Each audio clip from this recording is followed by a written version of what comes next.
Hey everyone, it's Nora Sudeth, and in this video, we're going to be talking about how to dig a little bit deeper and use customer interviews to peel back the onion another layer and get to know more about your customer.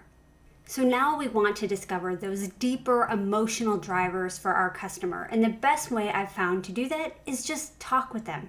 Yep, just sitting down and having a one-on-one conversation with even just a handful of your customers can really uncover pure gold. So just a couple of notes on customer development interviews. If you're already freaking out or feeling really uneasy about talking with your customers, it might be time to take a really hard look at who you're serving or how you really feel about the quality of your products and services. Now, if you don't want to talk to your customers, you really might be serving the wrong people, or you might have underlying fears about what you offer that you're going to want to address. But I want you to make sure that you're not picking your problem children customers here. I want you to think about your best, your ideal customers, the ones you really like, the ones you really get along with, the ones that make you smile when you think about them. Those are the customers that I want you to be focusing on with your interviews, because that's who you want to be serving more of. Now, when it comes to your interviews, I found that it's best to just use a really simple script. And I use script there in quotations because it's not some weird, robotic, formal teleprompter type of script. This is just a structured way to have a real conversation. And yes, there are people who have PhDs in customer interviews, and they can make this really complicated, like a science experiment, but it's not necessary. Just use a simple script, have a couple of questions in your pocket, and know a little bit about the best questions that you want to ask to get the information that you're looking for. So what are we looking for? Well, ultimately, you want to reveal the emotions that underlie your customer's behavior, right? You want to understand the deeper emotions that are motivating them. You want to understand the whys behind the rational part of their mind. You're not looking for logic here. You're not looking for the logical reason why. You're looking for those deeper reasons why they looked at your stuff, why they bought your stuff, why they didn't buy someone else's stuff. You also want to take away swipeable words and phrases from your customers that you can use to write better, more relevant copies. That's a big takeaway you want to get from these interviews. And the last one here is learning more about your customer's journey. What did they experience as they went through the buying process? How did they feel?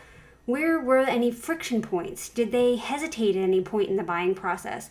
What made them nervous or unsure? And what part of the process was kind of that tipping point for their decision-making process, right?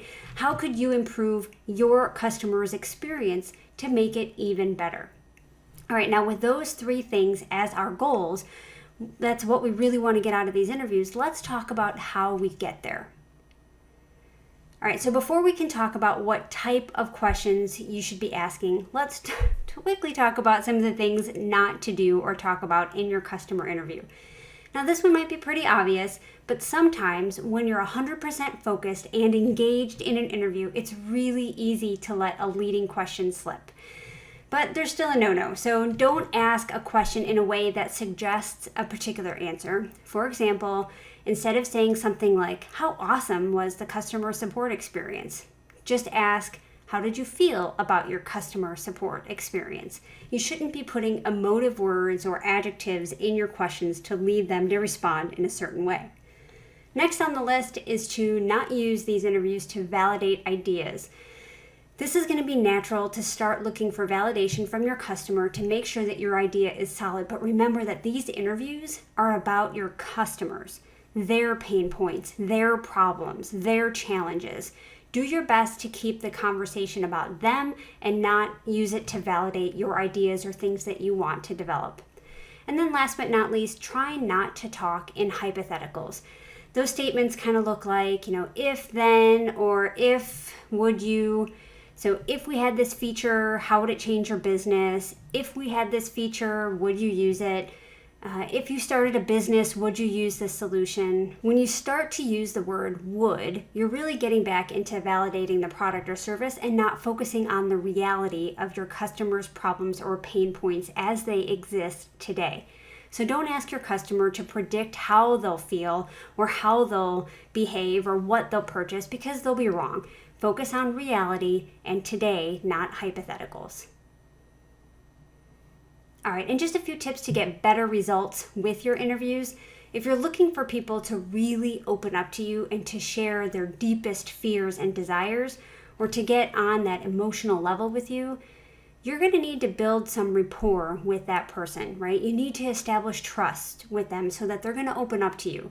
Now, you can do this by making them feel like they're an expert and that you're honored and grateful to have the opportunity to speak with them. You can do that by using their name, right? You want to make sure that you're psychologically boosting their ego and their self-esteem. Encourage them to open up more. You can also do this by mirroring how they speak. Mirror their tone, their volume, their mannerisms if you're on a, in person or on a video call. Now again, don't be weird or creepy or be, some sort of a copycat kind of thing. All you're doing here is just matching their energy and making them feel more comfortable. You're also going to kind of need to be an effective listener to make these interviews worthwhile, right? An active listener. And I mean really listen to what your customer is saying.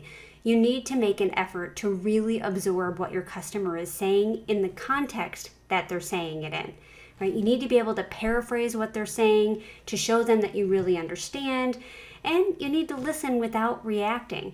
Don't jump in and correct them if they say something wrong or if they criticize your product or service. Don't add in your 2 cents or visually show them that you disagree or that you're disappointed in their response.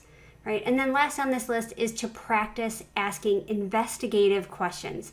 Now, if you've ever watched a therapist or maybe a coach who's trying to dig a little deeper to get under the surface, the questions that they're asking, they're gently asking more probing questions to someone so they don't come across as aggressive or pushy or even inappropriate, right? But what they're doing is they're asking questions that help peel back the onion one layer at a time to get to the next why.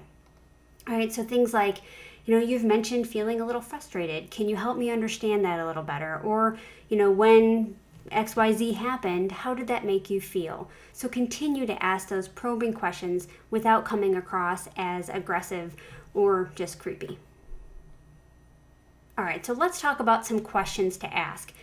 Now, sometimes I like to start out with easy, fact-based questions just to kind of make it a no-brainer for customers to respond to and kind of grease the wheels for the rest of the interview. You might also find that, you have a personal connection when you ask more about your customer. What are they up to? What projects are they working on? Do they have any travel plans for, an upcoming, season or holiday, right? The goal here is to have a real conversation. It shouldn't feel forced or weird or like you're grilling the customer for answers. Right now, the list you're seeing here is just a subset of some questions that you might choose to ask your customer. And again, this doesn't need to be a formal script. You don't have to have these printed out, and the questions that you will choose to ask may depend on your own product or service. Just pick a couple to have in your pocket to help steer the conversation. Right? Remember the goal. The goal here is to understand more about their problems or their challenges, to find out, what's the worst part of dealing with it, what they've tried to solve it. Understand and uncover those deeper emotional triggers. They're going to help you understand your ideal buyer on a more intimate level.